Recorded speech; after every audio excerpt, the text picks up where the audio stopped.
Wolf. I want to welcome everyone to today's webinar. I am Chris Ventura, the CEO of Harness Projects. Now, for those of you joining us for the first time, Harness Projects is an education provider. We teach cybersecurity skills, along with other programs in UX design and product management. One of the things that's unique about what we do here at Harness is our projects follow a real project learning model, whereby our students work on live company challenges while we train them. We actually pride ourselves on being the only global provider that helps students gain skills and experience all in the one program, all in the one course.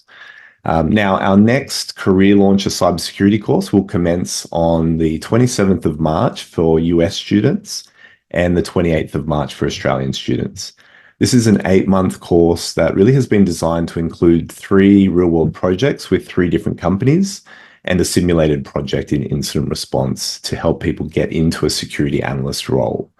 Now, some of the panelists you'll meet today, and I'll introduce them shortly, will be mentoring students on these projects.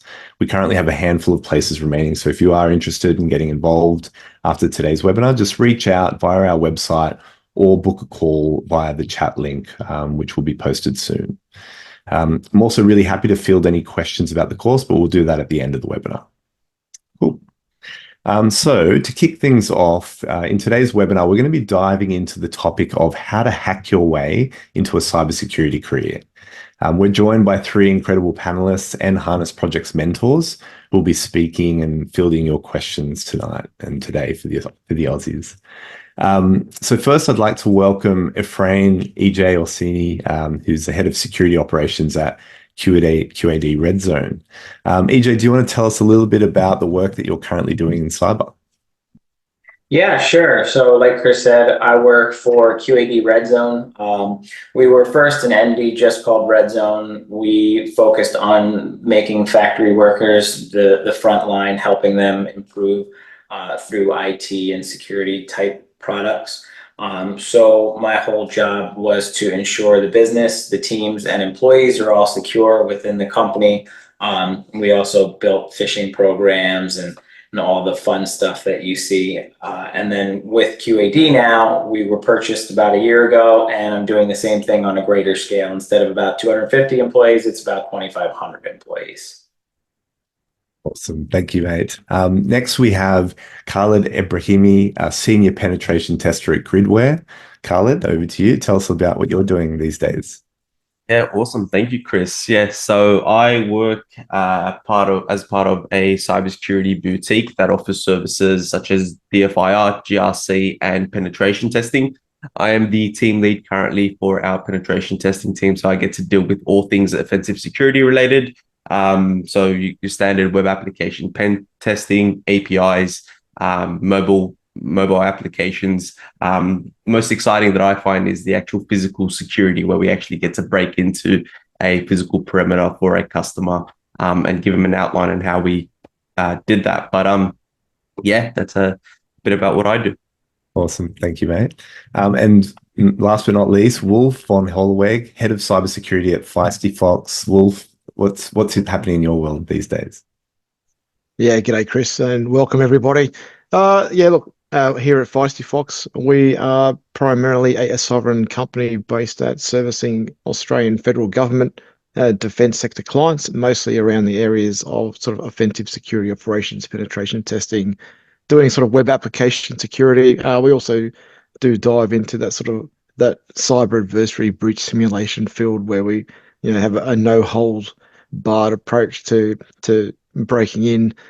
Physical penetration testing, as similar to what Khalid was saying, but also into the sort of the GRC side as well. So we're not all just technical people; we are focused on the other side of security as well. So many different avenues, and I'm sure as we go through the rest of the day, we'll get to touch on a lot of those topics. Awesome, thanks, Wolf. So yeah, a really great panel that we have here, diverse range of backgrounds and skills that they're going to be sharing their experiences with you all. So just in terms of the format of this webinar, this is going to be a Q&A session. So I'm going to be asking questions to each of the panelists across some areas relevant to the topic of cybersecurity careers and employment. But I also really welcome each of you who are in attendance to submit your own questions to the panel. And I'm going to try to get to as many of them as possible. To make this easy for me to manage, if you could please use the Q&A button at the bottom of your screen to submit your questions, and we'll get to them as we go. Okay, so just to kick things off, I guess the first set of questions I'd like to ask are just about what is a cyber career really like, particularly for those who are maybe thinking about this as their first step into cyber. What type of people, what type of backgrounds are getting into this cyber career? If you guys can maybe share what you've seen in your experience. And feel free to just jump in, whoever wants to. Yeah, sure. I mean, I don't think there's any one type of person, right? I think like a long time ago, or even people who think about IT or security now, everybody thinks we're these like cloak and dagger people, or we're these weird nerdy types that sit behind the computer all day. But I don't necessarily think that's true, right? And I guess if you go to places like DEF CON in Vegas or some of these other conferences, you'll see people from all over the world that look all kinds of different. They're super diverse, and it's really interesting to see and talk to them because they all have different hobbies, right? Outside of the IT world. I don't think I touch a computer on a normal basis outside of work for the most part. I go and play sports or hang out with my family. So I think it's kind of a weird misconception. Totally. Any other thoughts?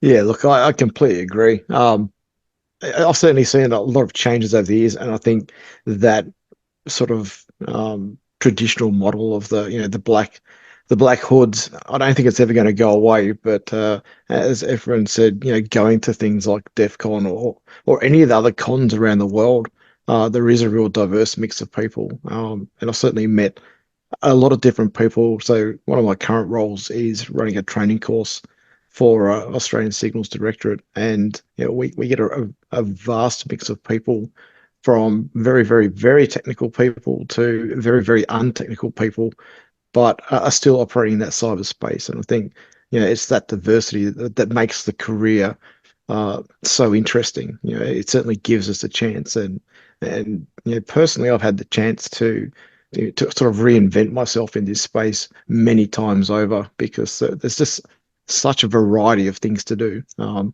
it's always interesting. It is very much that sort of rabbit hole mentality. You're like a dog running through a field chasing a rabbit, and you chase after one, then you chase after another, and then you stop to smell the roses, and then you chase after something else. So it's really quite interesting, and a lot of fun.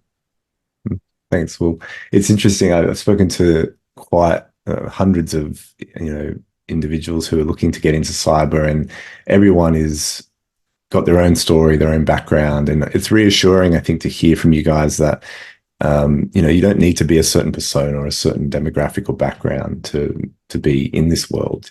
It is quite diverse. Just for each of you, I might start with Khalid on this one. What is it about your job currently that excites you the most? What is it about cybersecurity that gets you up on a Monday and it's like, I can't wait to get to work?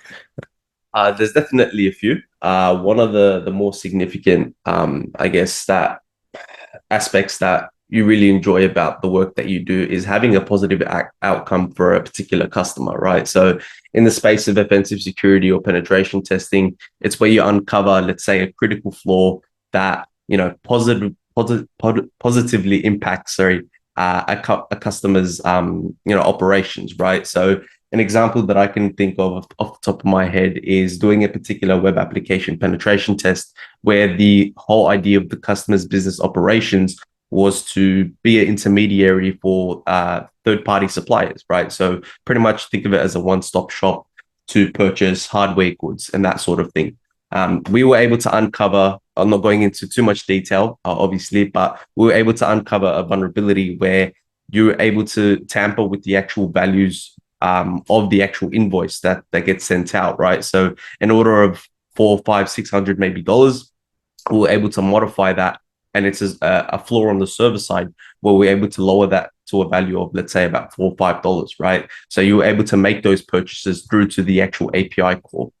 Obviously, that's a very, very large aspect of the company's operation, but obviously without tailored penetration testing reports, and obviously the due diligence that we provide when we do testing, as well as other vulnerabilities that was uncovered, the customer was able to turn around, apply those patches, and hasn't looked back since, right? So it's more so the outcome of the deliverables that we provide as cybersecurity professionals. So definitely within the pen testing space, it's having a positive impact to a customer's network infrastructure that allows them to have that ease of mind that this particular vulnerability doesn't exist. We've been looked after by the pen testers, and obviously that's the most exciting part about it for me. Great, man. Thanks. Anything else to share for Wolf and EJ? Yeah, look, I'll quickly jump in. Look, for me, it's collaboration with my team. It's that constant, stepping into the office and, hey, look, have you guys heard about this new tool, or have you seen this new framework that's coming out? And it's that kind of, the collaboration which brings with it a constant need to learn things. So you're always learning something. It's one of the things I find the most exciting about what I do and what I have done for almost a bit over 3 decades now. It's there's always something there, but I really love working with a good team, a good bunch of people. And I know many times people think it's a very solo effort or a very individualistic effort, and that can certainly be the case. We certainly have individuals that are probably a little more introverted as opposed to extroverted. But as a collaborative team, we bounce ideas off each other. We learn things, and that's really what it's all about. It's about continuously improving our knowledge and not stagnating and staying in one spot. So to me, that's one of the bigger drivers for day to day. Oh, and of course, there's always the bonus of helping our customers and protecting protecting the digital citizen at the end of the day. Awesome. Thanks for sharing that. I want to bring a question from the audience up now, and this is just specifically about previous work experience. So Colin asks, how much does your previous work experience matter to employers for your first cyber job?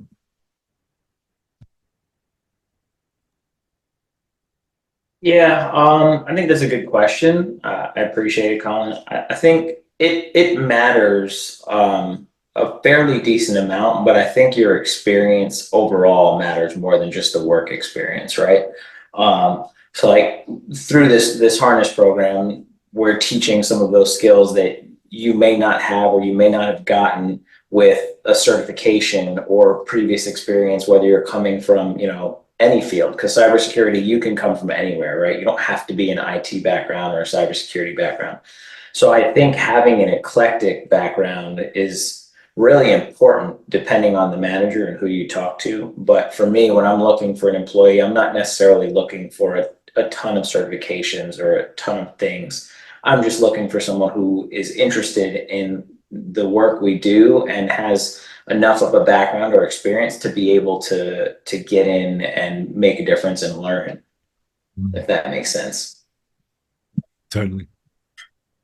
Colin asked, I think. Go ahead. Oh, sorry. I just want to jump in as well with that.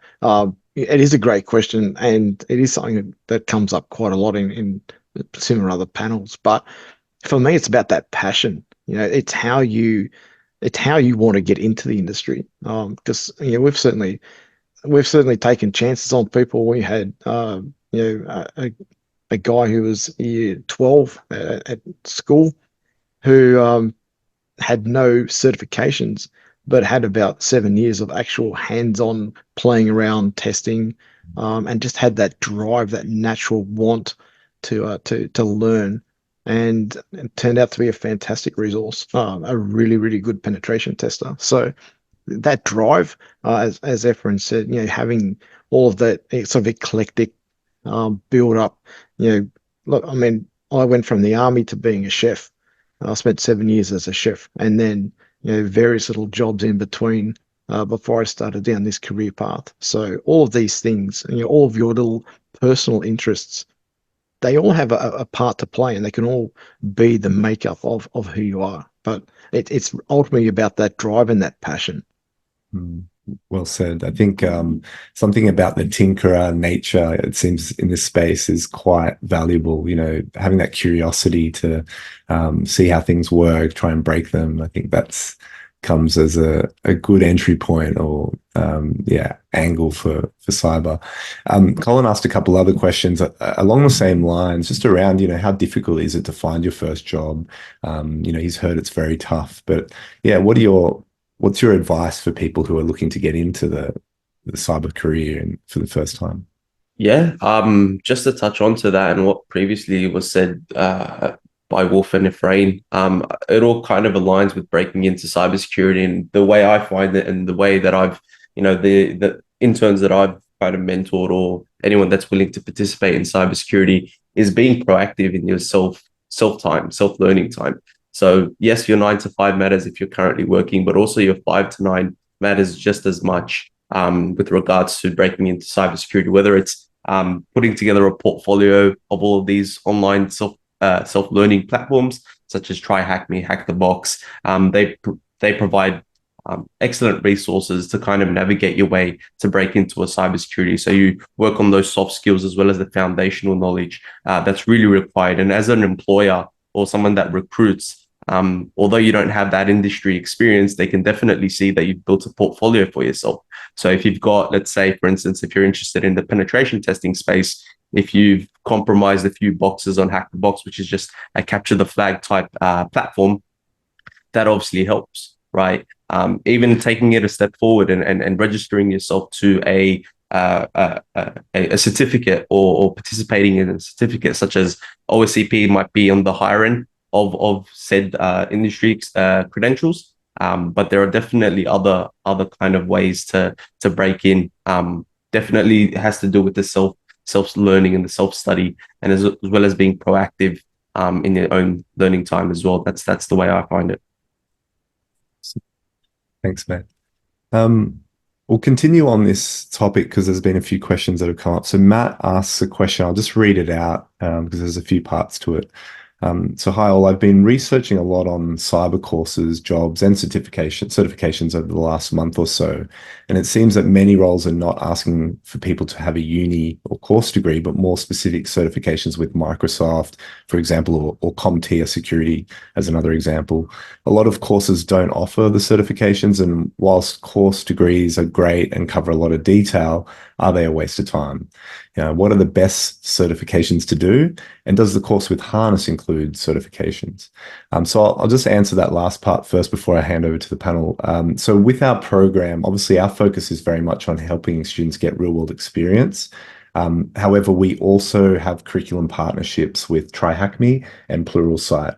And in those curriculum providers, there is pathways that we guide students on to prepare for things like the CompTIA security exam. There are a few different types, and it depends on which niche area of cyber you want to move into.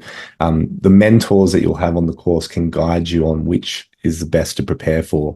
Our view is certifications are a good add-on and important, but without the experience, it can be not enough on its own. So it's more of a combination. But I want to hear from the panel and see your thoughts on Matt's question. Yeah, so I'm going to cheat and also semi-answer Matt's second question right after that a little bit, because he asked about having or requiring dev skills to work in cybersecurity. And I know Khalid and Wolf may have a little bit different answers because they're a little bit more on the technical side than I am. But answering both questions in one, I think I'm a pretty good example of this. I don't have any dev experience at all, and I've now been in cybersecurity for over 15 years. And so I don't think that's a requirement. And personally, I would say one of the better certifications to get initially is Security Plus. I think it gives you a great foundation. And as Chris said, it's something that you can kind of get the skills for in the harness project. But I think overall, that's a really good way to get, that those low level skills that you need, like ports and all the simplistic things that kind of help build those building blocks later on. And then from there, it just depends on what part of cybersecurity interests you, right? So we've talked about, Hack the Box or programs like that, developing more into a pen testing role. But if you want to be a SOC analyst, there's some SOC certifications and things like that that can help you with those, as well as give you that on the job experience that you may need. But I think that's a bigger portion of this than just certifications, right? Today's world, a lot of people are getting certifications and they're much easier to get than they were in the past. So I think to stand out, that little bit of experience or on the job, or even things like Khalid said, with practicing on your own time and building up a GitHub if you're trying to be technical, or building up these other things, are really important to show an employer or someone that's looking that, you're not just trying to get that one certification and check that block. You're really trying to expand that knowledge. Thanks, EJ. Great insight. Any other comments, or shall I jump to the next question? Cool. Okay, just move on from that. So we've spoken a little bit about experience getting into the course. What type of, just assuming a student completes a harness course or another type of program, what are the many career paths that are available in cyber? We've touched on a couple just through the natural conversation we've had, but what are the typical ones that you guys have seen, and how are they different to each other?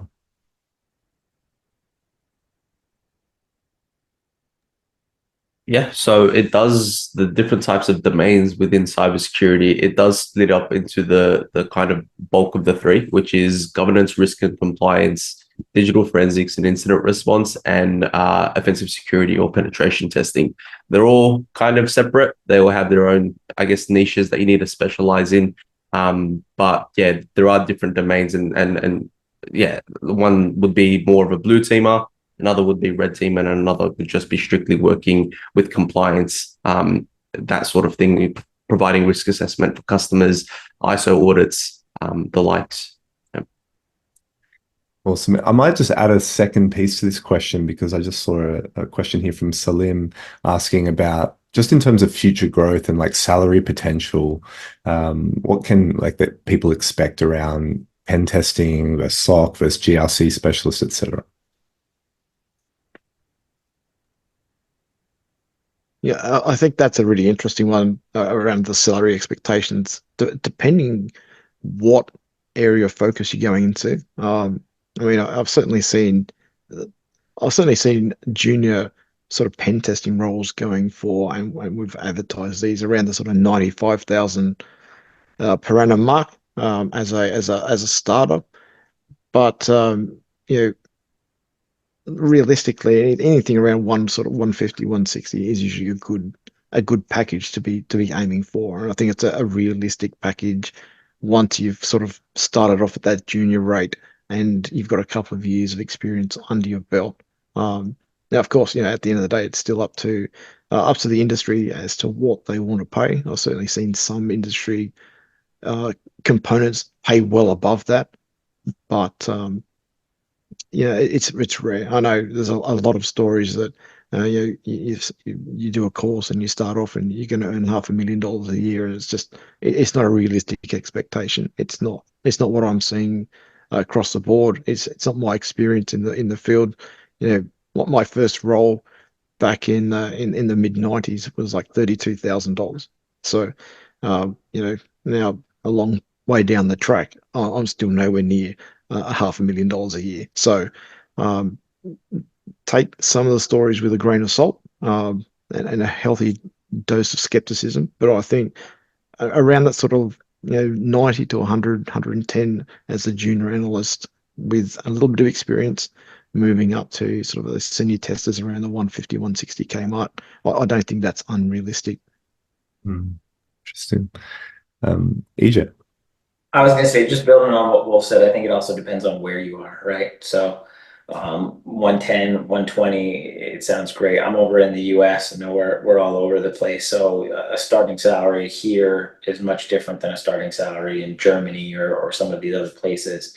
But to echo Wolf's one point, it's like, I don't know if we all got in this because we love money. Like everyone wants a great salary, but I think the tinkerer thing that we've been talking about is really important because money will come and go, but if you love your job, it's not really going to matter as much, right? But I do think any of the fields don't really matter. They all can become lucrative in their own right, whether you're talking about a SOC analyst where you can go from a junior to a regular to a senior and such, or even GRC where there's junior GRC specialists all the way up to GRC directors and they're all certified and they're seeing 200,000 US, you know. I just think it's all going to take time, but it'll be a fun road to get there too. Thanks, EJ. Yeah, don't forget the journey, right? It's the journey that makes it. Absolutely, it's not about money. It is about it's one of those things you do what you love doing, and it's never a job. It's just another fun day in the office. Yeah, and I think Well, we get it. Money's important too. We get it. it's really important for career changers to think about like where their passion lies because it's going to carry you through the challenging part of making the transition. If you really enjoy and like you heard some of the answers earlier, that passion, the motivation, the curiosity to sort of be proactive.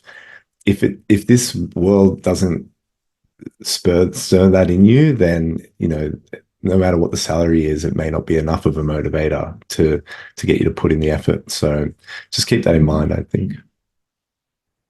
Okay, I'll stick with the audience questions as we've got plenty coming through. IG asks, with no IT experience, what are things that I can do to prepare me and hopefully get my foot in the door in cyber? I have a passion for helping individuals and have a security mindset, so I'm pursuing a career in this field because I do enjoy the IT part. Yeah, so no IT experience, but has a passion for it. I think this is similar to what we spoke about earlier. Anyone like to comment?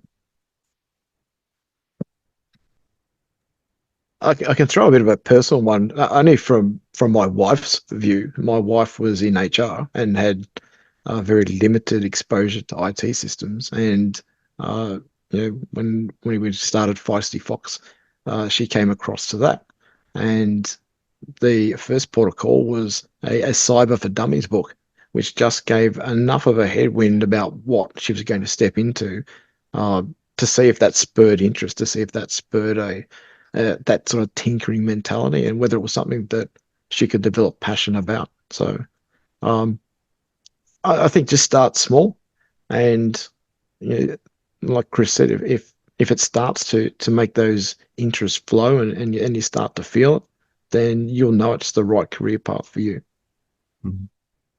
Yeah, this is another one I take personally because I didn't have any IT or security experience when I started either. But it was always something that just I kind of resonated with and wanted to tinker. So I was a salesman for Verizon selling cell phones initially, and I just made sure while I was there, hey, I started getting interested in it, and anytime something broke, I just went and said, "Oh, I'll try and fix it." Instead of them calling the IT team, I'd be like, "Oh, give me a shot. It's broken anyway, so what's the big deal?" And a lot of times you start clicking around and you start to figure it out, and then you get pretty decently experienced at it, and it just continues from there. And then you can go to the next job and say, "Hey, I was the resident, IT person for the store, or I was the resident IT person in a company that has nothing to do with IT." And now you're just building that resume to help yourself. Interesting.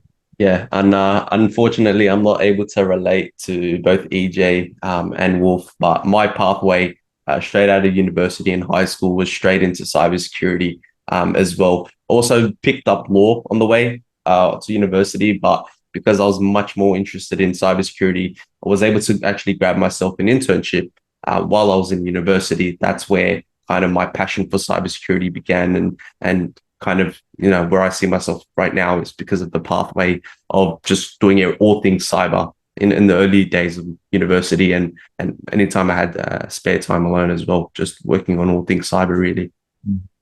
Awesome. Um, and I got another question here, just for someone who doesn't have any, this is from Devon.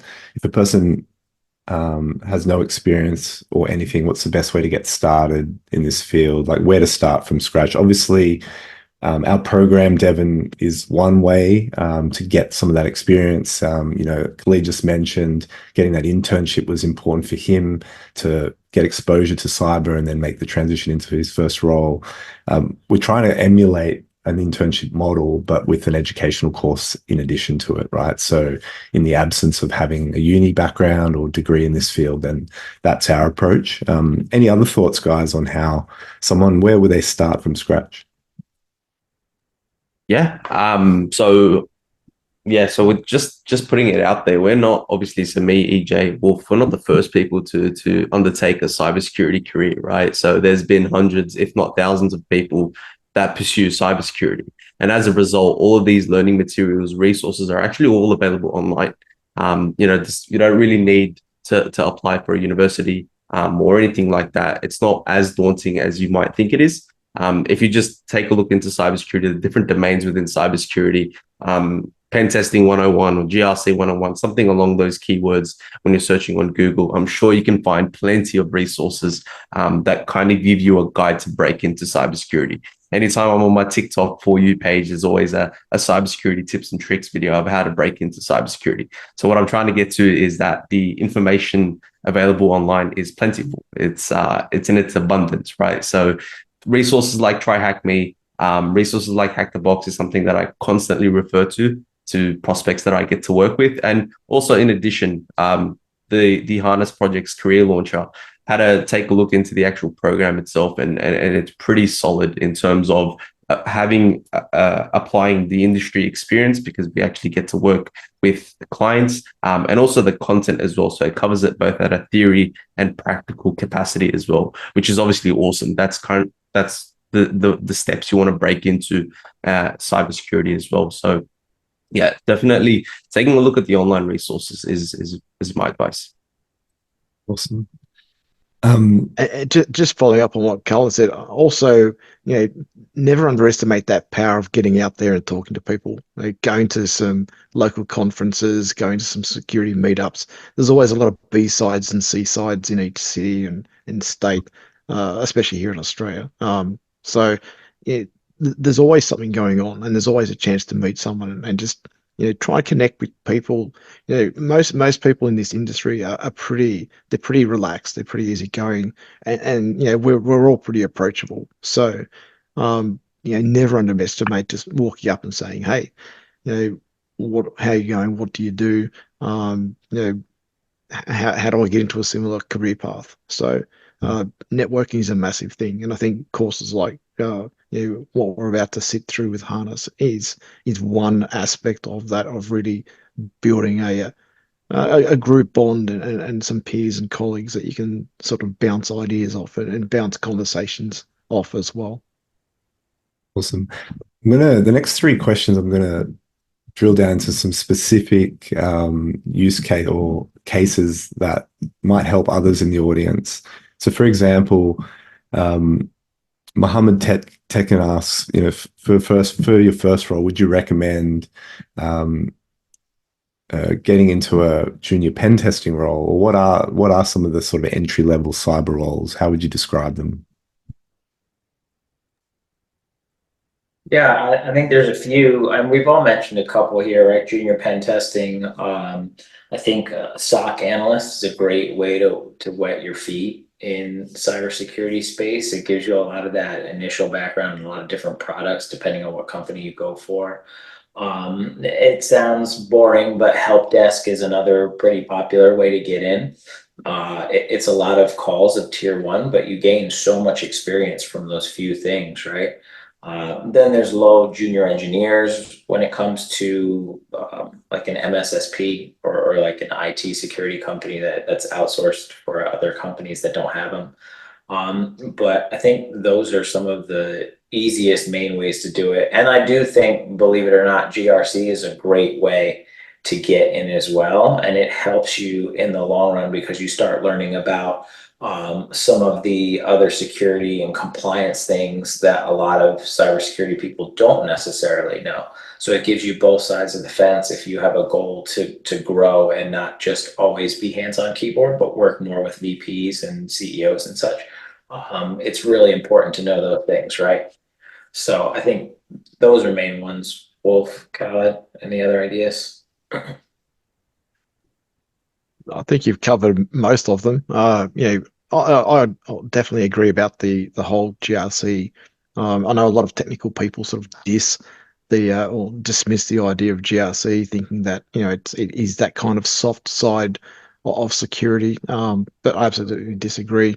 Having played on both sides, and I often get my technical testers to do GRC to maybe open their eyes a little bit, change their opinions, and just have an awareness, because both sides of the coin actually have a massive impact to an organization. So a technical tester who can learn to interact with people and write better is a great resource, and a GRC person that actually understands a little bit of technical control can actually write better policies and better procedures with a little bit more authority and a bit more understanding. So yeah, don't dismiss the GRC style stuff.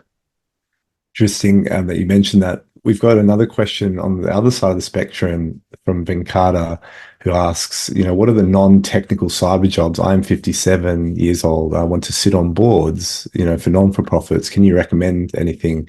I mean, correct me if I'm wrong, but the GRC world might be something that would be perfect for a board type of advisory role. Yeah, I think it's perfect. As I'm sitting as a director, right, and I work with a lot of CEOs from separate companies that are our customers and such. And the first thing anyone ever asks our security team for is our SOC 2 report, and if we're compliant with SOC 2 or ISO or NIST or any of these other certifications. And when I first took over, I didn't have any experience with any of these things. So I went and looked at these junior GRC analysts, right, these are 1 year out of school or 1 year just learning, and they could run circles around me when it came to any of these certifications. But they don't touch a keyboard for any super technical things. And they are probably the most important people when it comes to our business with other customers, right? So I think that's a great way to get into it. I think we've kind of hammered GRC here a little bit, but it is a really great way to break into it and not have a lot of technical experience. Awesome. There's just on this, while we're speaking about GRC, I just scrolled down and saw Jason was asking about GRC. And for those who maybe are not familiar with the acronym, it's governance, risk, and compliance. These guys would be able to define it better than I could, but we have one project out of the 4 that students do that is basically conducting an evidence-based risk assessment. And a big part of that is understanding what is the governance sort of processes for the company that's involved in that project. So the students will do an audit and provide recommendations on, what they should be looking at from a GRC point of view. So we try to cover quite a few different areas in this program, ultimately to get students ready for a security analyst role, which again can be defined very differently at different companies. Some companies have a bit of a GRC element to that role. Some have more of a SOC analyst element to that role, but we want to give students enough coverage so that they can apply for a larger pool of roles to get that first foot in the door. So just to provide a bit of context there. But yeah, I mean, aside from the risk assessment project, we have other advice you guys want to give around how to learn GRC, coming from no experience.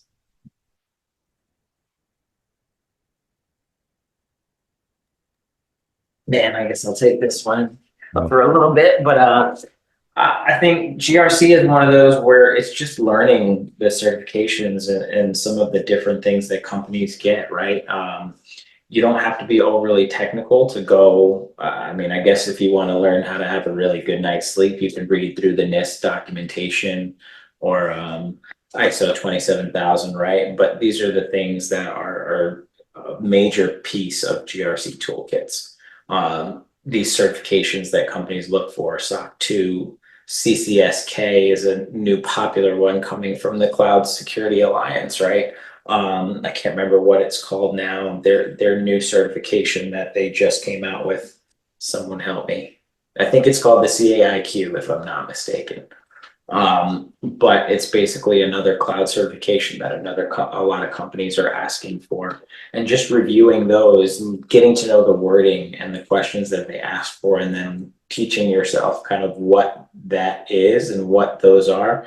It gives you such a great background, because if you go into an interview and they start bringing up those terms, at the very least, you know what it is and you can speak to it, right? Even if you're not super technical or you don't have a lot of background, just being able to speak to it and saying you understand it or you've learned it on your own time, it's going to put you leaps and bounds ahead of someone else who may have a certification but may not know what any of that is. Yeah, great points. So a lot of your start in a career is about being able to talk the talk and the language of the particular skill area that you're going in. And that's not just a cyber thing, that's common everywhere. Okay. We have another question here from Stephanie asking, hi, well, I'm a 35-year-old female and I live in rural Australia. Do I need to move to the city to get a job? And should I try because I'm quite old compared to others? It's a really good question about remote work, potentially, also about age. What do you guys think? Yeah, look, I mean, 35 is not old. If 35 is old, then I'm over the hill. As I said, my wife was in a similar position, transitioning into a different field. Where do I start? How do I learn? And my first answer is, do you have that drive to do it? Do you want to do it? I would say, as long as you have that, there are remote jobs. They are a little bit harder to get, especially when you're sort of trying to start out in the industry.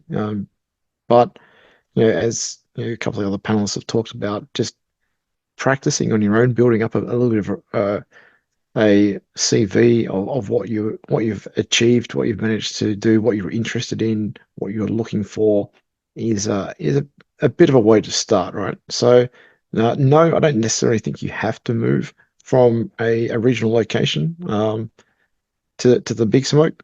There are roles around.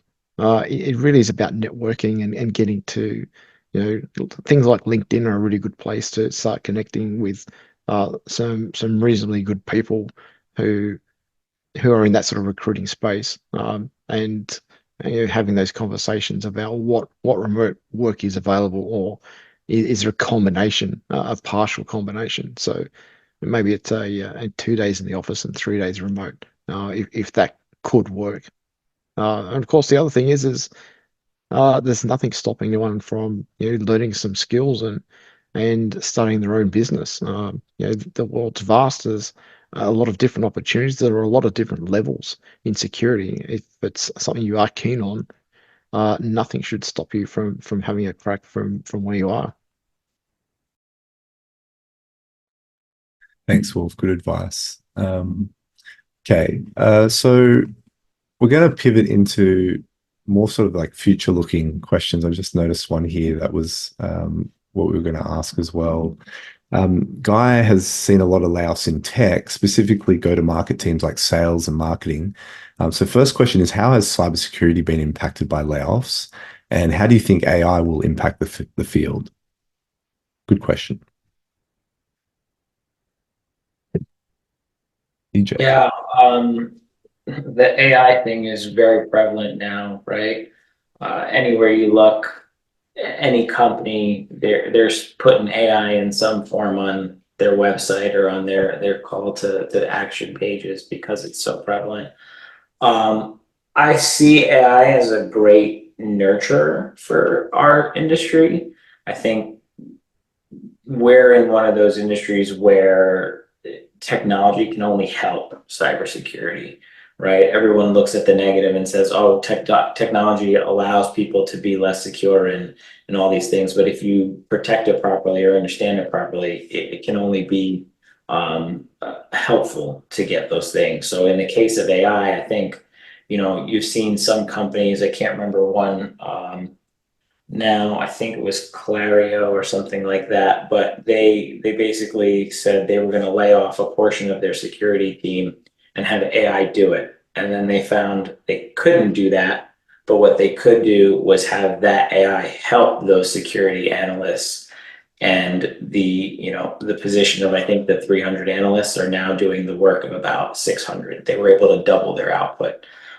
So things like that, when it comes to AI, is very helpful, and we can speak to it too because we started looking at AI, and I think half of our team purchased ChatGPT, and we don't have to go to all the devs now to look at certain reports or certain things like that. We can go ask ChatGPT to write a simple script for Google Sheets or Excel or something like that. So it's just helping you build things. I mean, my last comment is we even used AI to write our AI policy. We asked a company called Perplexity, which is basically like ChatGPT. We said, hey, can you write an AI plan or policy? And it wrote a whole policy for it. And then we just went through and changed certain things or made it faster because we wanted to get that policy out there quickly so that the employees knew they could use it, but with some boundaries. So I think overall AI is super helpful, and it shouldn't be something that shies people away from cybersecurity, because personally, I don't think it's going to take our jobs over, right? Skynet isn't here yet, for those of you who are Terminator fans. But I think, it's just something that helps you currently. Well said. I'm glad you threw the Skynet one because yeah, if you think about what Skynet was, it was an artificial intelligence engine designed to combat malware around the globe. So before it went rogue, it's a great one. But yeah, look, I agree, and we've been in a similar position in the sort of late, the mid to late 90s when you know most penetration testing was done. It was a very manual process. It was a very, very slow and arduous task. And then you started to get Nmap and scanning tools, and Nessus came along and forked off and became a commercial product.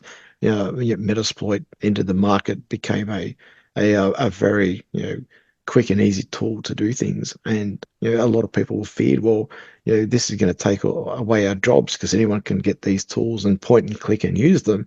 And here we are, 30 years later, we're not in that position at all. We have more pen testers than we've ever had. The tools are much better than they've ever been.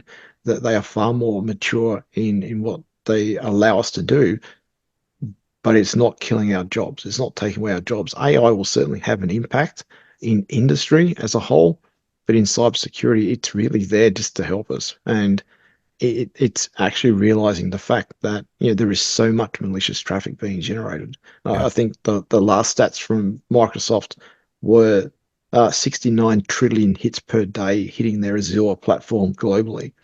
That's a lot of traffic that 1,000 SOC analysts couldn't search through. And AI is really going to help pinpoint exactly what it is. And what we're hoping to see, and what I'm seeing in general, is that AI is actually buying us the time to, as more and more malicious software or more and more malicious traffic is thrown at our systems. As human defenders, we need automated tools to search through that noise and really pull out what is ultimately going to cause us a bit of a problem set. So AI is there to help. I don't see it taking away our roles. In fact, I think there's just going to be more roles created because of AI in the cybersecurity world. Interesting. It's almost a unique case in cyber because AI can assist on both sides, the sort of malicious side, but also the defensive side. There's this constant sort of battle between the two worlds, right? And companies are going to have to continuously invest in those cyber teams to protect themselves from more efficient malicious actors. So it's an interesting space. It's unlike some of the other streams that we teach, where AI is really just supporting the efficiency of your work, and so there's not really a combative element that's coming in that forces you to do more with less, sort of thing. So yeah, super interesting. Okay, let's continue as we've got questions flying in. Colin asks, like, does it really matter which university or boot camp you got your cert from? So I guess I think think a little bit deeper about the question, Colin, in the sense that a certificate is one thing, but it's like, what does that certificate really represent in terms of you as an employable candidate? I always try to tell people getting into new work, there's not really a pathway where you can tick a box and become employable.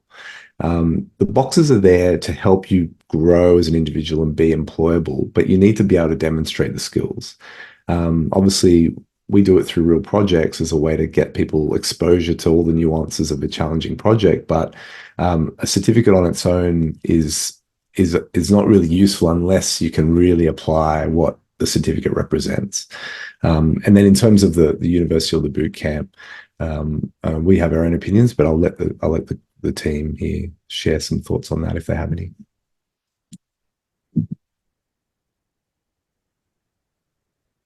I guess, happy to chime in here. So with regard to kind of what does it matter to a recruiter, which program you got your certificate from? Specific to pen testing, as that's obviously something that I've opted for. When I was transitioning from a newer role, the conversations were definitely had with recruiters about, what your, where you are currently with your certificates, right? So I like to say to other people that recruiters wouldn't even speak to me.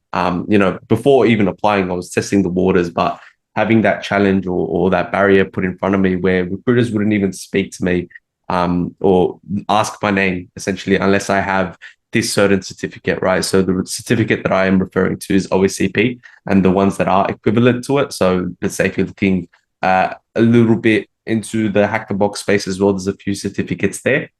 But it does, yes and no, it can matter, I guess. My pathway doesn't really reflect that. So when I first grabbed my internship, I eventually found the role where my industry experience was kind of recognized as opposed to having a certificate in itself, right? So not necessarily having a certificate and didn't really have one until a few years into my actual career. But it's also, you've got to recognize that yes, certificate is pretty significant and substantial, but the industry experience eventually overpowers any certificates as well. So that's very, very important to recognize. Some thanks, Khalid. EJ. Yeah, I was just going to echo that by saying, for those who have gotten or know a lot of people who get college degrees, it matters for maybe the first job. And then after that, it's just to check the block, right? People say, oh, you went to college, cool. It doesn't matter where you went or what you did or anything like that. It doesn't even matter what your degree is in at that point a lot of the times. It's just a way to get past that, the AI that's looking for, hey, this person has a bachelor degree or this person has an associate's or whatever it is. And then it's more your experience and what you've done, who you are as a person and such. So I don't think it necessarily matters where you got your cert from, just that you have some to get your foot in the door, and then it doesn't matter as much. Yeah, good points. Thanks, guys. All right, so we'll move on. Just a quick response to Anonymous, who asked about, considering the current job market in cyber, surge in layoffs in tech, what tools will you guys provide to navigate this space? So I assume you're referring to our course.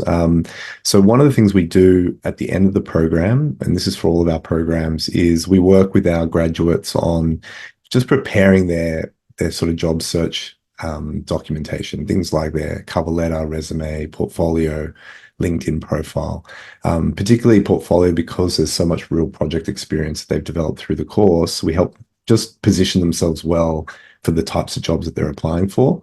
And then we have this tracking process where we sort of recommend how many jobs you should be applying for each week, and whatever feedback you're getting, you should be submitting to us for further guidance. Sometimes we run webinars where we invite graduates to talk through and practice their interview techniques, things like that. We also have a concept of like a job guarantee incentive, which basically is if you don't get a job within 6 months, you can come back and do another project at no cost. So we have a lot of investment in the graduates to ensure that, we're not just going to leave you at the end of the course high and dry. If you're not finding success, then there must be a reason for it. So let's get you on another project. Let's try and address it with another mentor, etc. So that's part of our investment and how we deal with that. anonymous. I hope that helps. Okay. So just moving down, yeah, there's sort of a few questions around shortage of talent and a lot of open jobs in cybersecurity. This is from Guy. I also see people in industry say there are hundreds of people applying for each position. So it's quite confusing. What is the current state of the industry as it applies to the job market? How are you guys seeing it? Yeah, I think it's an interesting question. I think the job market is really robust still. And I hope no one takes anything here what I say offensively or incorrectly, but I think a lot of the times you see people who are having a hard time getting a position or applying to a lot of positions may not necessarily be applying to the right positions. And I think that's probably one of the biggest things when it comes to cybersecurity, right? You get out of school and you think you have all this experience, or you take a certification, as I said before, and you believe you have all this experience, but then you go into an interview and you may not have those on the job skills or on, the ability to speak eloquently to some of those things. And that's really important. So entry level positions, there's a lot of them, and it's because there's high turnover when it comes to those entry level positions. And I don't mean people leaving the company, I mean people moving up. If you spend 6 months in a SOC analyst job or 6 months in a GRC job, you have all of a sudden become someone with a wealth of knowledge, and you can either move up in your company or move to a different company very quickly. I think this is one of the only careers that you can do that so quickly, right? If you look at some resumes, you'll see people who spend a year and go to 3 different jobs in a year, each one, because you get so much experience and so much technology and so many products that you're just wanted everywhere. You can't do that as a plumber or as some of these other different type of jobs, right? This is really one of the only jobs you can do that. So I think knowing what you want to do and knowing what positions you're looking for and being realistic about that is the most important thing when it comes to that job market, right? There'll always be some form of a position in cybersecurity open.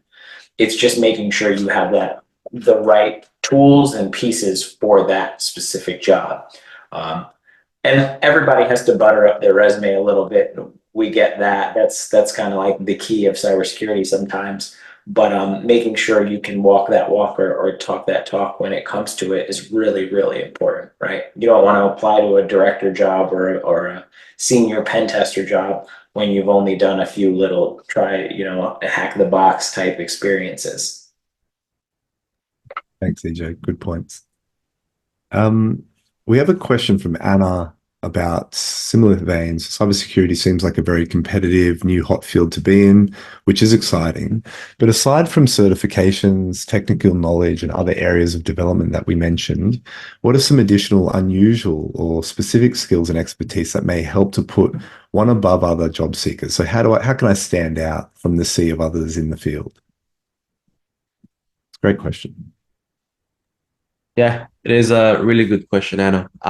But just to speak to that, so with regards to having the technical skills behind obviously any kind of corporate-ish style role, especially jobs in cybersecurity, they're known to be very technical. You need to be a certain level of competent to understand, what the role requires. But yeah, I guess what it comes down to is just purely just interpersonal skills, people skills as well. So that's drives down to the core.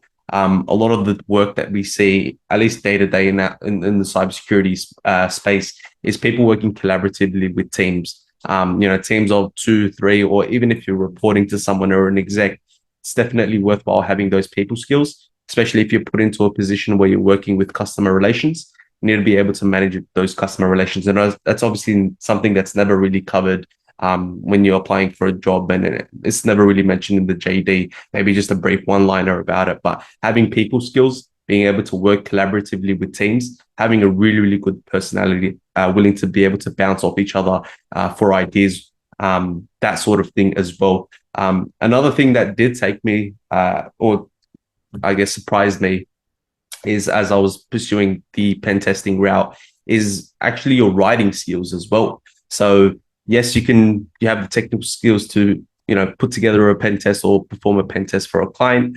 And once you understand the intricacies of all of the technical skills that's involved, the actual report that you put down and which eventually gets submitted to the board and is passed around internally by, let's say, a sea of 1,500 people, that's just as important as well. So your ability to write and effectively communicate your findings into reports. And it's the same thing for GRC space and DFIR, so digital forensics and incident response.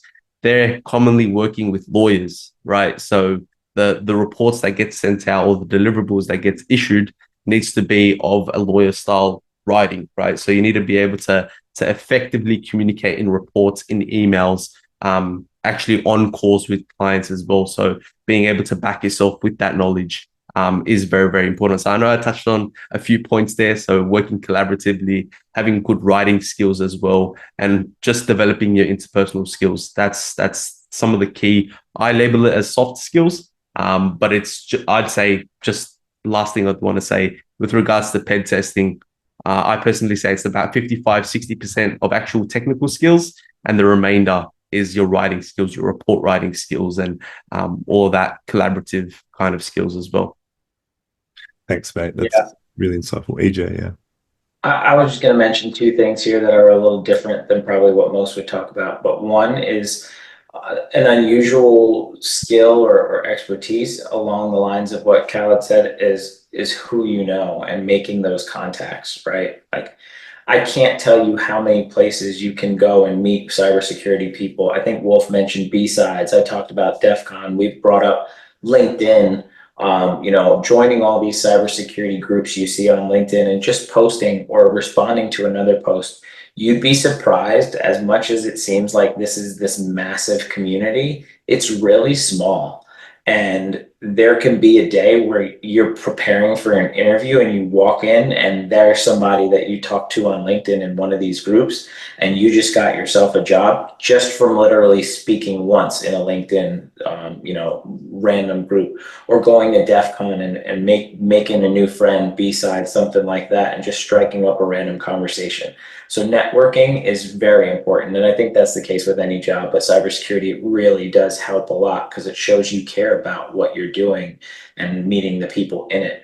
And then one thing I think is really important to say when it comes to like interviews or it being a competitive field, everyone's going to tell you, right? You have recruiters and resume builders and all these people telling you to stand out from the crowd. And I think that's one of the most annoying things because everyone's unique. So you all stand out in some way, shape, or form. So to me, I think the most important thing is just be yourself. You already stand out in some way because you got the interview.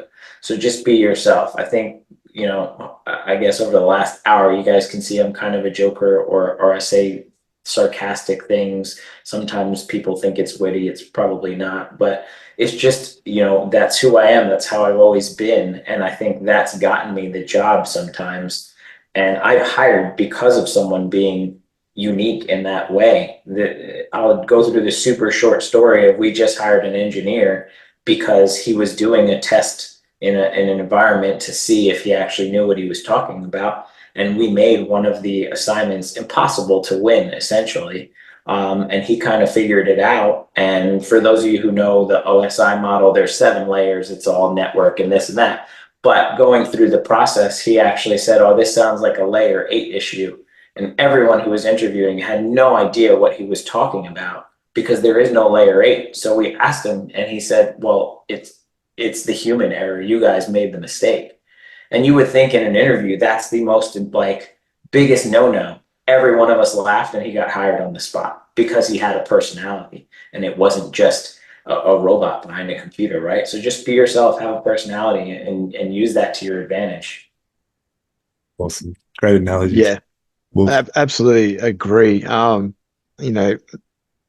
of the pen testing teams I put together for an organization about 6-7 years ago, 3 of the 5 pen testers were autistic, with slightly different degrees of that sort of neurodiversity model going on, but it all works. It all works.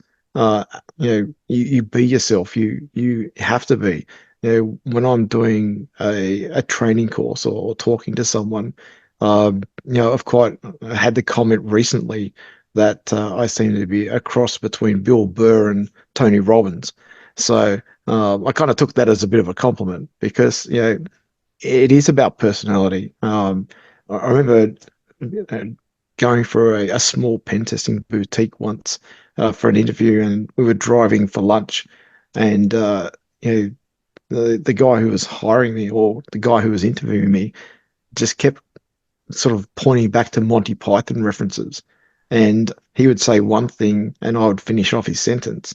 And he's just like, yeah, you're the right personality for the thing. So, don't change who you are. But I think a couple of, I'll touch on that effective communication because that's absolutely at the core of what we do. At the end of the day, um, you know, we're out to help the business.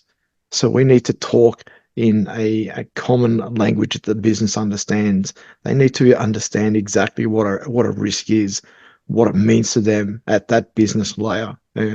So, waxing lyrical about your technical skill sets doesn't always help the business understand exactly where their pain point is. And I think that's a really key thing. And as part of that sort of soft communication skills, being adaptable and having empathy, and being able to empathize with that business user, what they have to go through to get this, control in place or remediation activity up and running is really key, and that does require a lot of really good negotiation and persuasion skill sets because you know quite often you're coming up against people who are going to say no because of budget constraints or no because of resourcing constraints. But it's all about massaging those conversations and ultimately getting people to see what the bigger picture is and getting them to buy into your vision. I think that's a really, really key component of what we need to do. Hmm.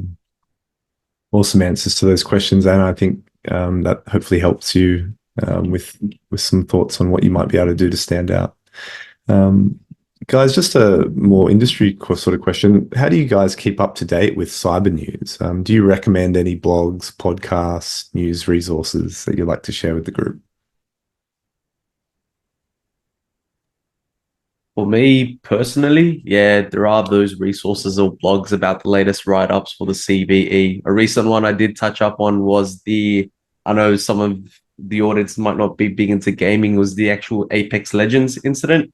I'm not sure if anyone's heard about that, but it was a pretty invasive attack. And my source of information or news was actually TikTok.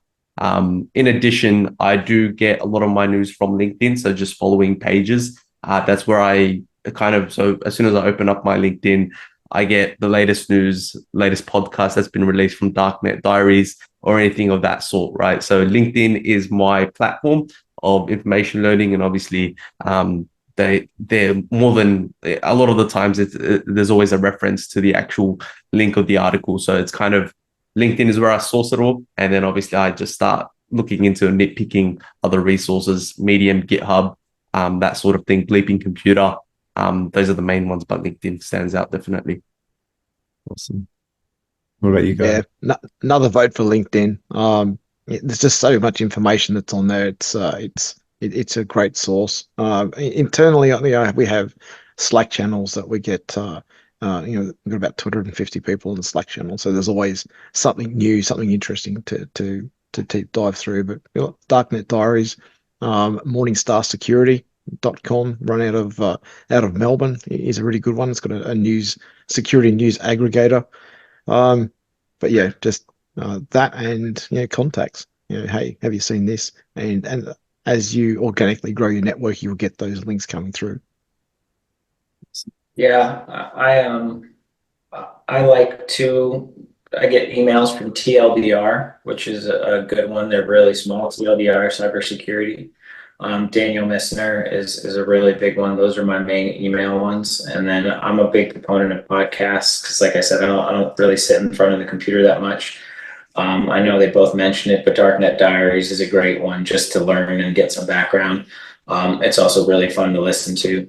I think cybersecurity headlines is another one. I'm looking at my phone at all the different podcasts I have here. Risky Business is another good podcast. And then simple ones like Wall Street Journal or Morning Brew Daily, they give you that IT and cybersecurity background too. But definitely those. Great. Thanks, guys. Hopefully you guys jotted down those links. We will send out the recording for this. So if you need to come back to this segment to get those links down, you can do that. We'll hopefully send out in the next few days. Just a few more questions. One I'm just going to come back to. Again, it's around GRC, but more importantly around Stephanie asking, she's thinking about starting her own business. And would GRC be a good place to start my own business while I learn some of the more advanced, I assume, technical skills? Because I'm pretty good with GRC already. I have a lot of experience in non-IT governance. What do you guys think about that approach for Stephanie?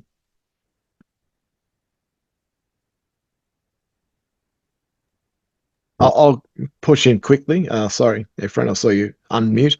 But look, 100%. That's what I did. I sort of got sick of doing the working for other organizations and decided I was just going to do my own thing. But yeah, it's definitely a great idea. Start and just try and get that first client in, and it will grow from there. At the end of the day, it's all about just doing good work for the clients, and they'll take you on. So, yep, go for it, 100%. Yeah, I think you can look outside the box too, and not only look for clients, but you can help other people learn GRC. And maybe you can do that, side by side, where you teach someone GRC and they may help you teach or help teach you the technical aspects, right? I think, again, that part of that networking experience is getting to know others and helping. So I think that would possibly be a good way to do it. But yeah, I would never tell someone don't start your own business, especially if you have that experience. It's worth it. Totally. Thanks, guys. So Simone asks, there are a lot of mid-senior roles, but not many junior roles, at least in Australia. I'm doing a few certifications, and this is the most discussed point for students trying to get their first role. Do you guys have any tips about the types of roles to apply for? We have a philosophy here at Harness: don't necessarily let the experience level hold you back in some of our other streams like UX design and product, because you get a chance to really make a connection in the interview, and it's at that point where someone that let them be the determination of where you're at. But do you guys have any thoughts on what you see out there on job portals? You've got less junior roles, or maybe not specifically mentioned as junior roles.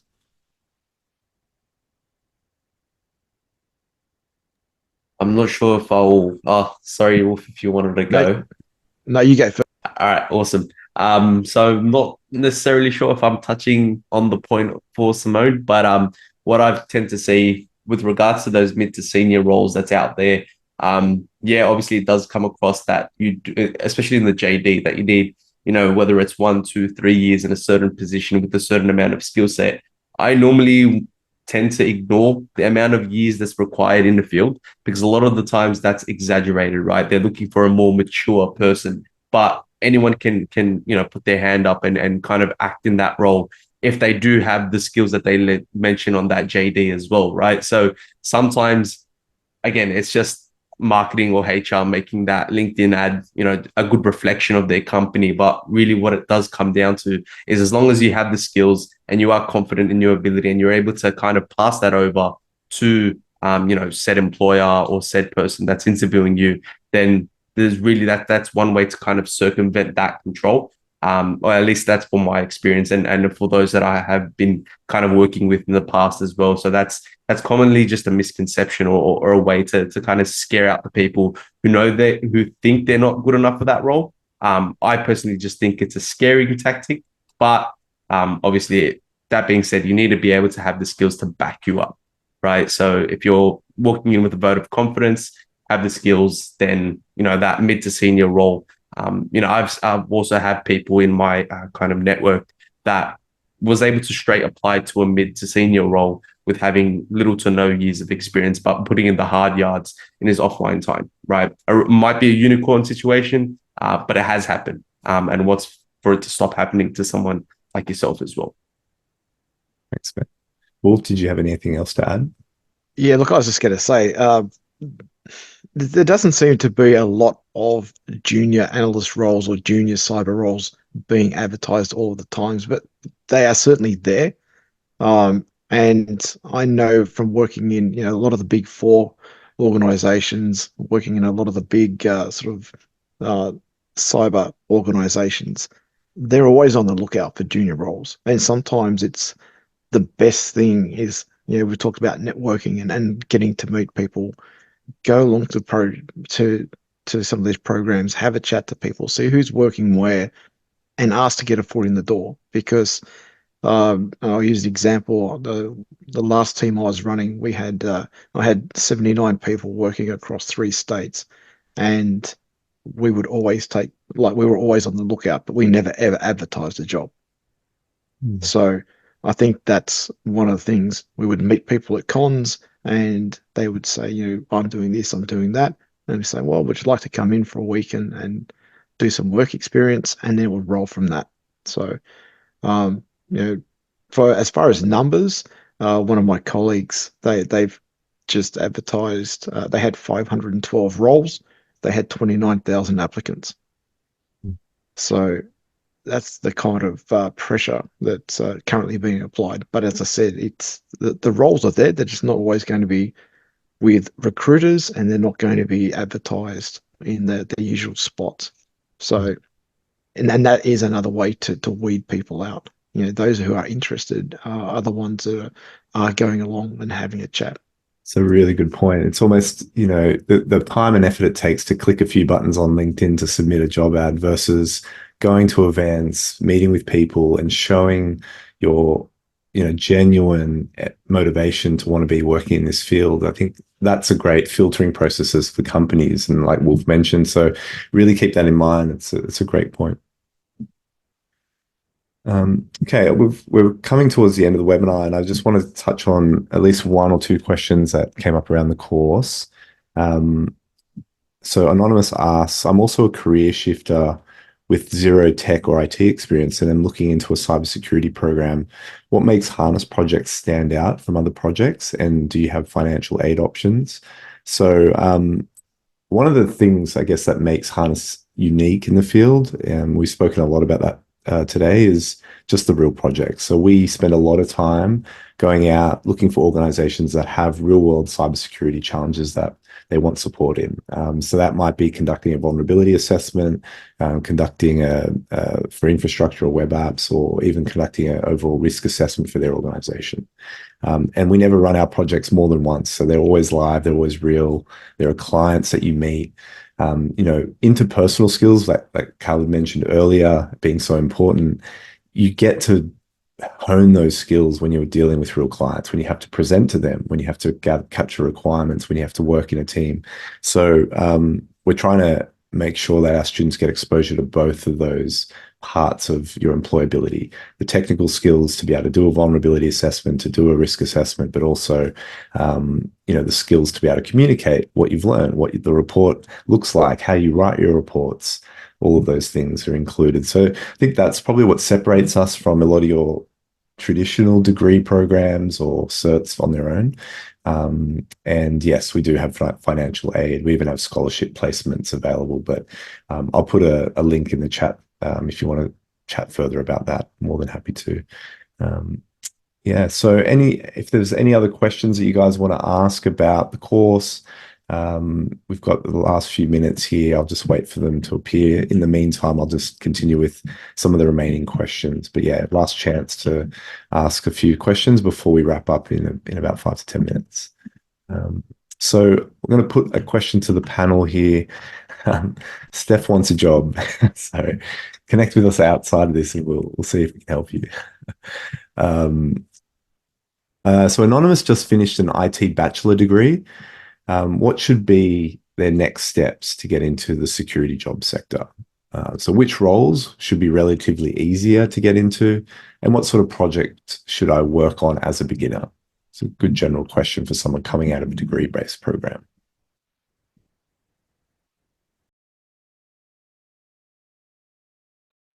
Who would like to take that on, Wolf? Yeah, look, I suppose that first step out is the GRC. Look, we've talked about it a lot. It has traditionally been the easier path to get someone into. It can be a relatively softer approach into the industry as a whole, and it does have the ability that it gives the participant a wide range and a wide touch on various topics. So I think GRC has always been good for people who have limited to no experience. But with an IT bachelor's degree under your belt, I think you probably have a step up on that. So look, there's like I said, getting out networking. I can't hammer it enough. It's the jobs are there. You just need to be out and mixing with people and asking questions and getting yourself known. Get on LinkedIn, engage in people, follow people, and just immerse yourself a little bit more in that that sort of subculture of cyber. So that would be my advice. Yeah, I think another one coming from a previous job I had is SOC analyst. We've talked about it a lot. If you don't mind, you know, if you're looking for a job, stock analysts can work anytime. It's 24/7 gig, right? So you may get third shift, which is working past midnight or 2, 3 a.m. You may get lucky and get a morning shift, but it's a great entry level position. And someone in IT, when I was working there and hiring people, I just wanted you to know basics. We could teach you anything else if you knew things like the ports and networking and some of those simplistic things. And then from there, you learned what a SIM was and what all these cybersecurity tools were from there. So I think that that's another good one, along with GRC to get in the door. But just know some of them are late night jobs or early morning. Thanks, EJ. Thanks, Wolf. Okay. Manny asks, is our course open to US students? Yes. So we run our programs in both the US and Australia. So our next career launcher course is going to be starting, the times will be 6 p.m. to 9 p.m. on Wednesday evenings in the US, Mountain Time. And for Australian students, that will be during the day on Thursdays. So just a time difference to be aware of. We may have more courses later in the year, but yeah, this next one is going to commence at the end of the month.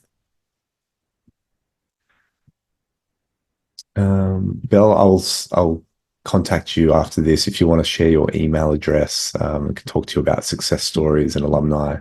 Yeah, we've got students working in all manner of different organizations from the work that we've been doing over the last 7 years. Colin asked about the course and the total cost. So the course is usually priced at $14,000 for the 8-month program. But one of the things that we do that's, again, unique in the industry is because we have companies involved in the program, we encourage them to contribute funds to a scholarship program.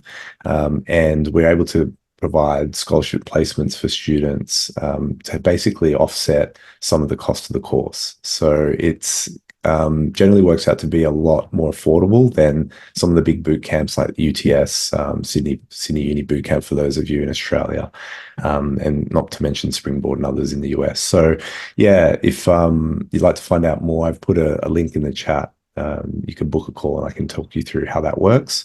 It's a pretty straightforward process to see if you're eligible, and yeah, hopefully we can make it achievable for you to make that transition.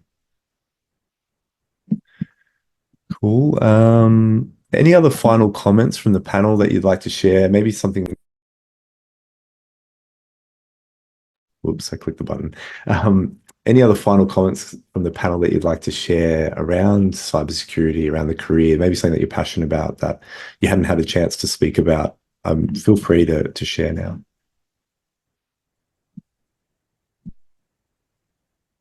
I guess a closing comment from myself is just looking back from my actual cybersecurity career and realizing how fruitful it actually is. The people that you get to work with, the technology that you get to play around with, and the responsibility that's given to you, and seeing the positive impact for clients as well.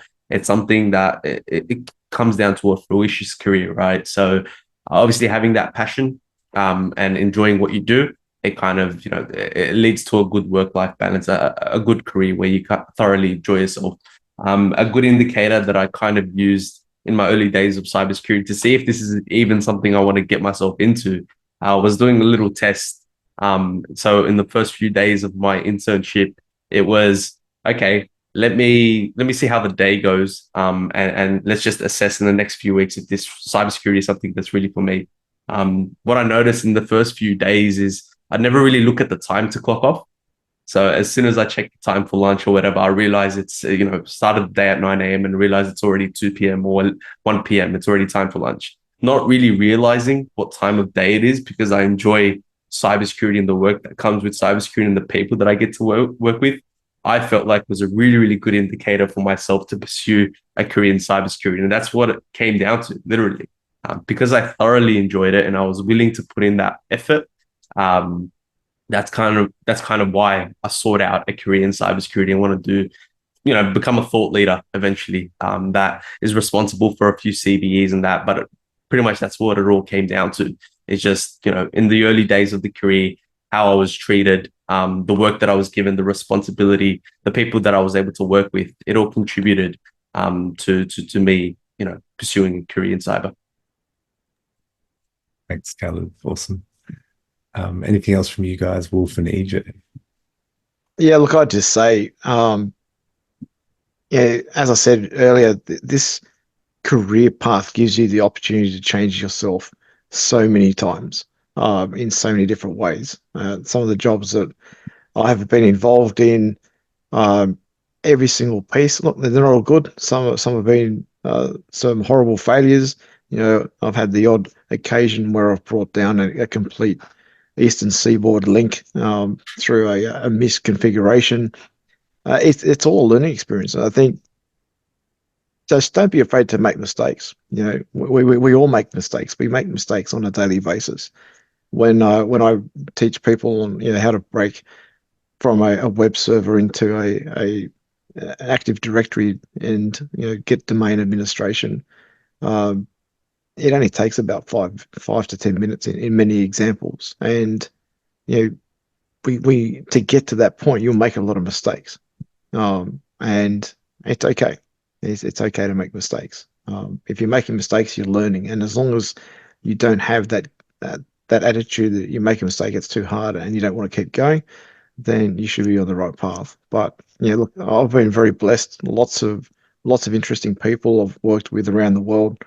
I've worked in every continent except for Antarctica. So I've certainly seen the world.